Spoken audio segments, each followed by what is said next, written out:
Hello, today we're going to be looking at how you can create the much sought after plastic and toy camera effect where the centre of the photograph remains focused and the outside slightly blurred. We're going to be using Photoshop CS5 for this tutorial, but you can also do it in older versions as well. So let's get started. The photograph we're going to be using is the same photo from my last tutorial on how to cross-process your photos. So it's this lovely photograph of a electricity pylon in a field. I know this photograph works because, as I showed on the last tutorial, I've already applied some lens blur to this photograph. Lens blur has been kind of very popular since toy cameras and plastic lens cameras have kind of taken off, and these can be created with cameras like the Holga, the Diana, and the little Riseski TLR that you build yourself. This photograph is a photograph that I took in China, and as you can see, the centre of the frame and the subject are quite sharp, and then the outside, as you push away from the middle of the image, become quite blurred, as you can see in the leaves up here. And that's the kind of thing we're going to go for today. So let's select our image that we're going to edit and just drag it down to Photoshop CS5. Just wait for that to open.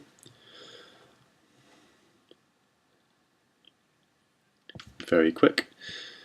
Sometimes it's quick, sometimes it's a bit slower. Right, the first thing we're going to do, and this is quite an important thing, is to just duplicate this layer. So we're going to come over here to our Layers palette, right click on Background and select Duplicate Layer. And then just press OK, background copy, don't really care what it's called. You can call it William if you like, doesn't really matter. The reason we've done this is because I personally want to put the lens blur we're going to add onto a different layer, just so I can make sure that it's okay and I can go back and edit it later if I want to. So the next thing we're going to want to do is make sure that you've got your Move tool selected. You can either press the button up here, which is in the top of the Tools palette, or press V on your keyboard. Secondly, we want these rulers up here. If you don't have them, get them. You can do that by going up to View and clicking Rulers, or Command R or Control R if you're on a Windows computer. Next, right click in the rulers and make sure that % is selected. Secondly, just click and drag down to get a ruler and make sure it's at 50% using the ruler on the left. And do the same, drag out and make sure it's at 50% using the top margin. This has given us the centre of our photograph, so we know where we can start from to apply blur to the outside, because obviously we want the centre to be nice and sharp and the outside blurred. Next we're going to press Q on our keyboard, and that's going to enter Quick Mask mode. You can tell if you're in Quick Mask mode or not by looking at this little icon down here. So if I go ahead and press Q, the little icon becomes depressed, so we know we're in Quick Mask mode. Now we're going to use the gradient tool to actually put on our gradient. You can do this by pressing G or using this little box up here.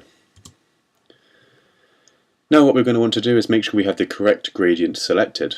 Obviously we don't want a linear gradient because we want a nice round one so that the centre of our photograph is sharp. So make sure up here we have the second box selected, which is radial gradient. It seems obvious, but people kind of miss this step. Next up, move your little gradient cursor to the middle of the photograph. Click and drag down to the bottom of your photograph and then just let go. We now have this nice red blob of stuff that's floating around in the middle of our image. If you don't have this, you've forgotten to enter Quick Mask mode. Don't worry, just undo whatever you just did, press Q on the keyboard and then just drag the line down again. This red blob shows us where the gradient is coming out from, so you can see that the denser the red, the less likely the image is to be affected by whatever you're going to do to it. What we're going to do is put lens blur on it. So the bits that aren't red, this is where the lens blur is going to be affected, and we can see that it's going around the outside of the image. Next up, just press Q again to get out of Quick Mask mode. Two things will happen here. One, this little icon down here will become underpressed or happy. Secondly, and I'm going to show this to you now, we're going to get some marching ants instead of that red blob. So let's hit Q, keep an eye on the icon and the photograph, boom. So we now have an actual selection which more of Photoshop users might be more accustomed to.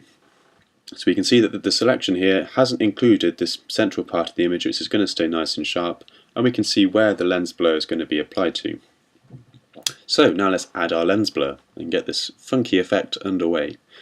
Go up to your menu and click Filter, go down to Blur, then select Lens Blur. This opens up a whole new window where you can actually control your type of blur and the kind of amount you want to put on it and other stuff like that. Up here I've selected faster because I want this preview to be quicker just for the purposes of this demonstration, but you can also select it to be more accurate so you can properly fine-tune the amount of blur you get in your photograph.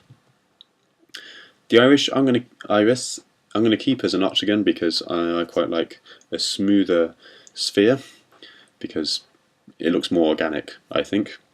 And I'm going to keep these settings the same because I'll kind of fine-tune them to how I like them, but please do feel free to play around with them and see what they can do. Adobe have really updated this tool so it can do a lot more than it used to be able to, and it's a lot more versatile nowadays. Probably the most important two things to check are the noise. Obviously you want a relatively small amount unless you really like noise and you want to go absolutely crazy, but obviously that just looks ridiculous. So I'm going to put that back down to 6. Secondly, I prefer Gaussian noise because obviously uniform it just looks a bit noisy, a bit flat, a bit boring, so I'm going to select Gaussian. Finally, monochromatic. Obviously if you're working with a black and white image you want this ticked because obviously you don't want colour noise pigments showing up in a black and white photograph. Likewise, if you're working with a colour photograph you'd much rather have colour noise just so it looks a bit more authentic. So if I zoom in to 100% here, you can see oh, this is lovely and smooth, and then as we go away from the middle we can see this noise creeping in and we can see that it is actually coloured. If I click monochromatic, obviously it goes back to being grey, and well, quite frankly I don't want that. So let's go back to our full size image. Now I'm fairly happy with these settings because obviously I've used this and done this before, so they're kind of set to how I like them. So I'm going to go ahead and press OK. Then it will just apply it and it's done. It really is that quickly.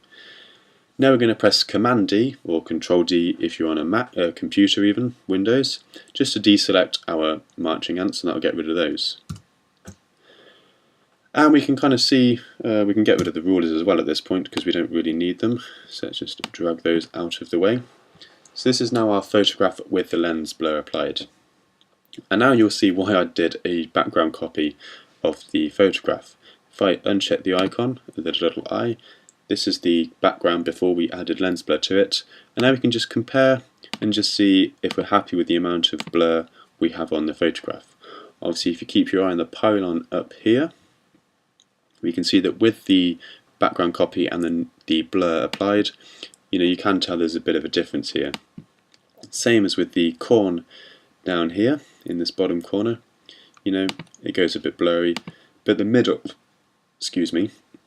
but the middle bit here, stays nice and sharp. So when you're happy with how much blur you have on your photograph, go up to Layer and then just Flatten Image, and that will merge the two together so you'll have just a single layer background with your blur added.